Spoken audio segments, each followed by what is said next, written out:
I'm going to talk with you today about the growth of this amazing sector, about the City of London itself, and the factors which have made it into such a successful fintech hub.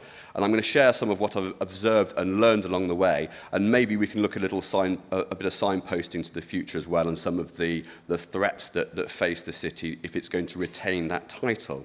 Then I'm going to shut up, and I'm going to let you hear from someone I admire a great deal, who is busy building a system which will connect the business world like never before. And this is real, well-financed, next-gen stuff being built in this city. So firstly, a brief word about who I am. So I run Chatsworth. We're based here in New York, and we were the first advisory firm focusing on fintech. The reason for that was we felt it was an underserviced system, and everybody was running around chasing the likes of Nokia, Disney, Apple, trying to win their business. And we looked at this huge market, this huge existing infrastructure, which was really poorly understood apart from the people working within it, and thought, actually, this needs some advocacy. So we're going to focus on that. And that's, of course, now we come a couple of years down the pipe, and it's an absolutely hot topic. We help startups right the way through to larger infrastructure providers and exchanges. But the common glue is it's all fintech, it's all B2B, and it's all in the wholesale financial services space. We don't do anything else at all. Very briefly, though, it's a selection of the people we do it for or have done it for. And before we go to talking about London specifically, I just want to share a snapshot of the macroeconomic pressures affecting the financial infrastructure and indeed all the people and the customers you may well be selling into. Now, you'll know all this because you all read the FT religiously, no doubt, every day, I hope. I won't dwell on this stuff too much, but you've got macro pressures, things that are happening in the environment which affect the financial infrastructure, and then you have changes within the financial infrastructure effectively challenging. And the best part is some of this stuff, which some of you guys will be working on, moving away from inception, from the drawing board into reality. I think this is incredibly exciting. We've worked with a lot of companies through the curve, from startup through to inception, sometimes to sale, sometimes to acquisition. And there's nothing more thrilling to see a piece, something which was once an idea, plugged into the infrastructure and working, and in a way where you can prove it's working, you can show an increase in process efficiency, you can show a saving. That really is what we get out of bed for. So, fintech.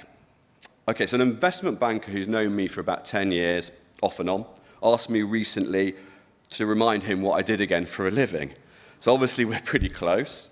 I replied, I work to promote fintech and the reputation of companies and people in this sector, to help them attract funding, investment, or customers. His response was, oh my God, fintech is so hot right now. Everyone wants a piece, everyone wants exposure. And he's right. Fintech inward investment to London alone has doubled since 2014, and it was the leading sector investment in 2017. You will hear various statistics banded around today from people who've done much more work than I have, and they will tell you exactly the same picture. This is a growth thing, but there are risks. In fact, from my records, UK fintech attracted 1.3 billion in venture capital overall, and it's double the amount that the other European countries raised during the same period. But nowhere really comes close to London, and finance and technology are becoming completely indivisible.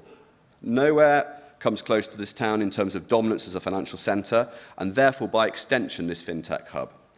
People, I think, still struggle to understand why London is ahead of New York. Because obviously, this is the gateway to the USA. You would imagine that New York would have overtaken London by now.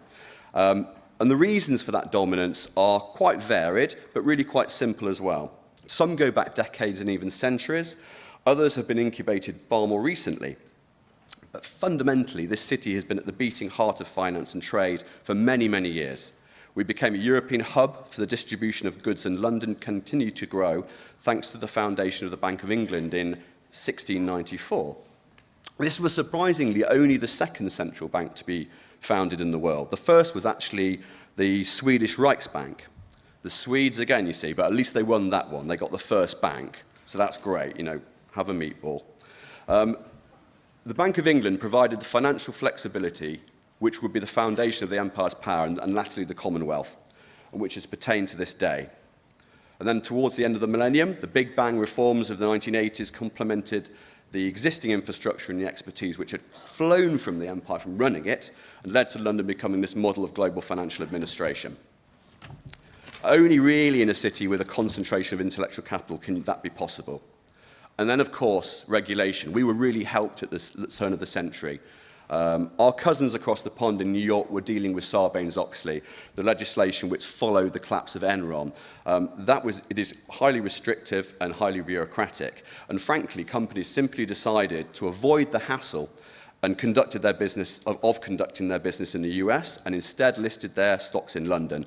And the people and skills were here and ready for them. Then there is the unique position on the time zone, which matters enormously for the fintech industry. Unlike New York, London's working hours overlap with those of centres all around the world, emerging and developed, from Chicago to Singapore, Shanghai and Tokyo. Even in this day of electronic and algorithmic trading, ongoing human input and communication is entirely necessary for finance to function. People do business with people. We mustn't forget that. London has a well-established and largely trusted legal system and service providers who therefore understand capital markets. Then there is the M&A environment in this market. This is a veritable smorgasbord, apologies again Sweden, of funds with the expertise and the head and an experience to lend and invest. This remains the most business-friendly city in the world. But these advantages also carry over into fintech. Essentially, what we do, the way I see it in wholesale financial markets, is we are improving the process, fixing the pipes, generally making markets function better. The tech is the enabler, but the business requirement's the critical part. And then you have financial professionals. There are legions of financial market professionals and traders moving into fintech. You must have noticed this, working with the designers and coders. Many of my clients are former desk heads or heads of market data, for example, and they have successful careers, but they spotted opportunities to apply what they know and marry that up with the tech guys to improve what they used to do. Now, I know there is, and I do encounter this occasionally, and obviously online it's a very vociferous community, there is some resistance to this from purists. And I think, in a way, that's largely linked to the various reputational issues the city has had over the previous years. These guys are just bad guys. Ultimately, I think it's fair to say that London just does finance very well. And these people are bringing their knowledge of the markets, instruments, and the complexities of regulation to the table. And that's a real value to us. You just have to understand the markets, the inefficiencies in those vertical markets to improve them. The tech, again, is the enabler to that process. It must always be the case, and you have got to have decent, well-documented, well-understood user requirements. But, and here's the big but, the city can also be incredibly cliquey, it can be protectionist, and it is risk-off, by which I mean they are naturally risk-averse. So new tech, building something into the existing infrastructure, which, as far as they're concerned, works, is always going to be more of a risk than carrying on the way you are at the moment. That is how we end up with legacy systems, which aren't necessarily the most efficient. They're just there by virtue of just being there. However, and of course there are companies who were once swift, but are now bloated tech giants. And they're claiming to foster innovation, but actually sometimes doing the opposite. So look out for those guys at those institutions who genuinely do think, well, you get a sense they really do believe in what they're doing. Some of you guys may be here today, and I applaud you for doing that. There is a beautiful marriage between startup and institution. I've seen that many, many times. These guys, you're challenging them, but they are going to be your competition, but they will be your potential investor. Okay, so you keep them close, keep your enemies close. Prizes are huge. Process a percentage of the capital flows through this city and it will net you a fortune. Now, one of my clients recently has designed an extraordinary piece of AI. This is an example I'd like to bring in here of something that's happening in the UK, and again, an example of someone who used to work at an institution doing something genuinely transformative. His AI finds patterns in equities tradings, and it highlights trading opportunities. Now, he built this tool. He used to be the head of rates at Deutsche Bank, and he has a brain the size of Cornwall. But he would tell anyone who will listen in extensive and impenetrable detail how amazing this system is, how it interoperates, the underlying tech, the Apple-ness of the tile-based GUI, how it's user-friendly, it's designed for the user in mind, and the granularity of the instruments it can monitor. It's a bit like a radar for traders. As one of my team piped up, and that's exactly what it does. This company is now working with the European Space Agency, and they're looking at the potential for applying machine learning models developed and used by the agency in space systems to financial markets. So the project's going to focus on data models used to identify patterns and correlations used for investigating anomalies of deep space satellite missions. That sentence actually I find quite exciting because it says space and it's quite cool and it's new and it's just a little imaginative. I just really admire the imagination of the sector, that people will think completely, I'm just going to go over there and talk to that science guy because I used to admire him because he was at college with me. You know, that's the kind of thing that's the best thing about the startup, one of the best things about the startup community, just the fresh thinking that they bring. And in financial markets, you know, that kind of tech may well be effective in automatically identifying hedging strategies, for example. So we're also delighted that JP Morgan has invested in them as well, so they believe in the system as well, which is real credit to the guy who worked and put, you know, tirelessly to bring that to fruition. Now, we could hardly get through this without mentioning the B word. Not Belgium, I mean the other one, Brexit. We have to make sure we remain open for business and seem to be open for business. I do not agree with the Foreign Secretary's reported view of the role of business, that it should go and reproduce with itself. Business is the cart horse, is the workhorse that pulls the cart. It always will be. Brexit is a serious concern. If the final deal jeopardises the status of London in the global markets, there is way more at risk than transactions going elsewhere. The way the UK makes relationships with other countries and structures its own agenda in the run-up to Brexit will be key to its success. A severe economic hit to the capital will easily send it spinning downwards. And it is likely, in my view, that a sensible compromise will be reached. However, the events overnight have cast a shadow over that positive and optimistic view. Maybe Britain will go it alone. Maybe the Eurozone businesses will do what business does when it sees millions of potential customers. It will find a way. I hope so, and we shall see. Brexit is a clear risk, but actually I do not think it is the biggest risk to fintech in London.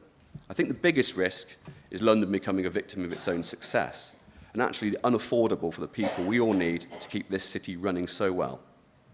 The city has been undergoing its own version of what scholars in the US refer to as the Great Inversion. This is the return of people, high-end housing, highly paid jobs to city centres, which what used to be thought of as places defined by high levels of deprivation and blight. In inner London, there may soon be two types of people left: those willing or willing enough to meet its rapidly rising costs, and possibly those in social housing. This is storing up enormous problems for our sector and beyond. Inner City London's renewal was in part fostered by the ability of creative people from various fields to cluster together and share ideas. This is agglomeration. This is an effect which economists typically use to explain city growth. If this city, and particularly inner London, becomes too expensive, people are going to go elsewhere. People do business with people, as I mentioned earlier. London needs to be good for business and for people and for their families. That means ensuring individual and corporation tax is sensible and that families can afford to live in a capital with effective services. I actually think austerity and its knock-on effect is more of a risk to London and its fintech scene than Brexit.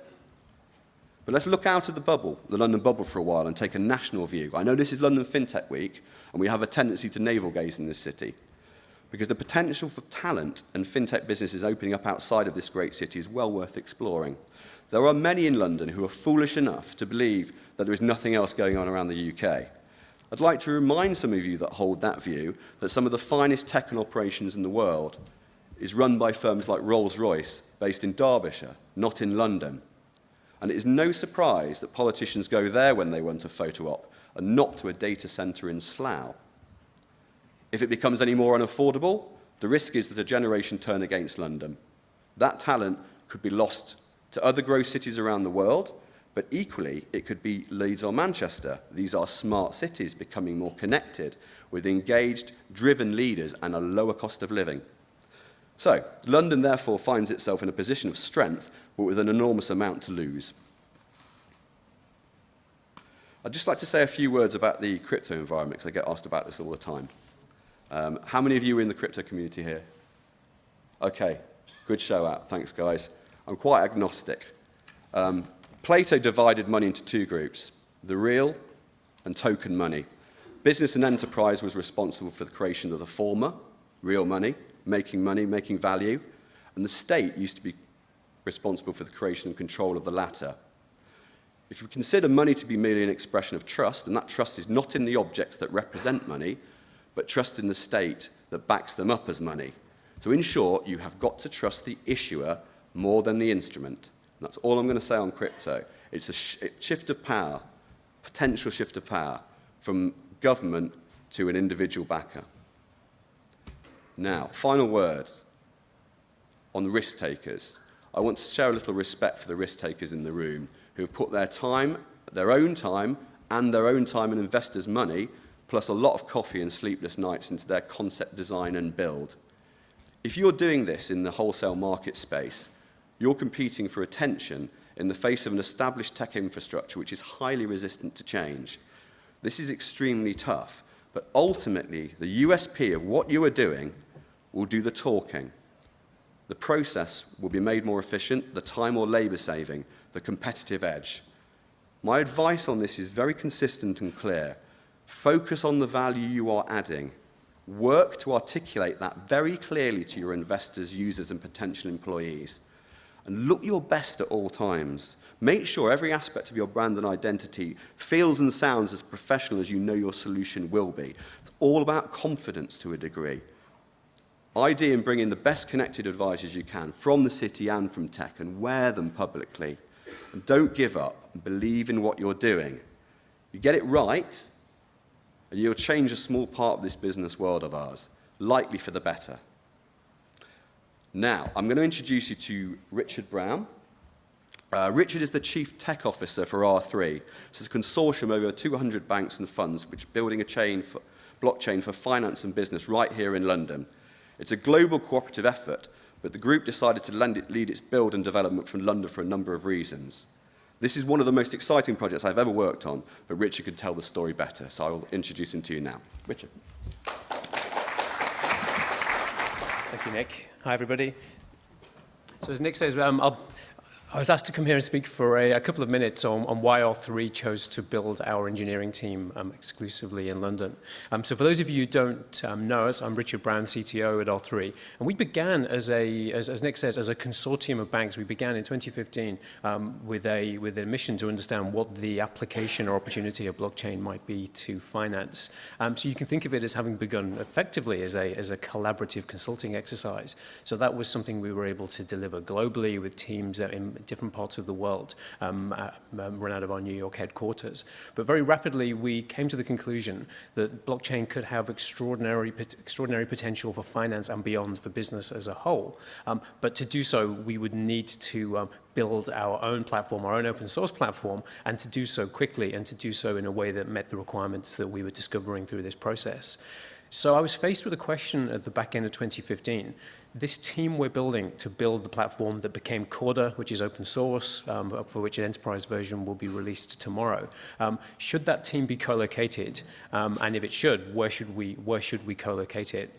I rapidly came to the conclusion that given how complex this project would be and how interlocking the components would be, the crypto, the finance, the software engineering, the distributed systems aspect of it, we had to co-locate the team. So the question became, where? And it wasn't obvious because we already had teams around the world, and as I said, we are New York headquartered. So I decided just to do some database research. Let's get some CVs in. Let's get some resumes from the places we could have operated, and they had to be large financial centers because this project requires a huge amount of input from large firms, and in those days it was primarily banks. Okay, maybe I was slightly biased because I'm based in London myself, but I was genuinely blown away by the quality of the CVs that came through from London. And so we made the decision, which was not an obvious one at the time, that we would move to what is effectively two centers of gravity in the firm, business and commercial leadership in New York and the entire tech effort in London. And it was because what I was seeing was the confluence of many different skill sets and experience bases in one city. There were the people who obviously work for the banks, the investment banks, but it wasn't just that. There were people with safety critical experience engineers from oil and gas who were also based in London. There was consulting. There were people from large technology firms, IBM, Microsoft, Oracle. There were people who worked for other startups. And there was a huge academic base, not only the London universities, but Oxford and Cambridge nearby as well, plus the fact that we were right on the doorstep of Europe. So if I now look at what we delivered and the team we formed, I was looking through the HR system yesterday just to see where we'd come to. We have people from London banks, people from oil and gas, people from other startups, people from all over Europe, Hungary, Lithuania, Russia, Germany, France, you name it, plus people from other startups and people from tech firms. And the result was we were able, from a standing start, to take our open source blockchain platform from sort of like a dream and a design back in 2015 to what is now in production across multiple industries. We ship an enterprise version tomorrow. And if you look at GitHub, it actually has more contributors than many of the other leading platforms as was published last week. I guess my message to this audience is I genuinely don't believe we could have done that. One, if we were not co-located, and two, had we not located the team in London. The access to the talent base, the time zone, and the travel, and I guess the broader range of people from whom we could draw. It was only possible because of London. So that was obviously pleasing for me because this is where I'm based. But it was just an inevitable consequence of the data we looked at back in 2015. London really did prove to be unique. So I'm delighted to have been able to just give that sort of little vignette of our story. I don't believe we could have got Corda to the point we have had we not hosted it in London. And Louis, as I think back to, I think last time I presented at London Blockchain Week, it was at Tobacco Dock about 2 or 3 years ago. It's just amazing to see how it's grown and how large it's become. So thank you, everyone. Thank you for having me as part of your introduction, and have a great rest of the week. Thank you.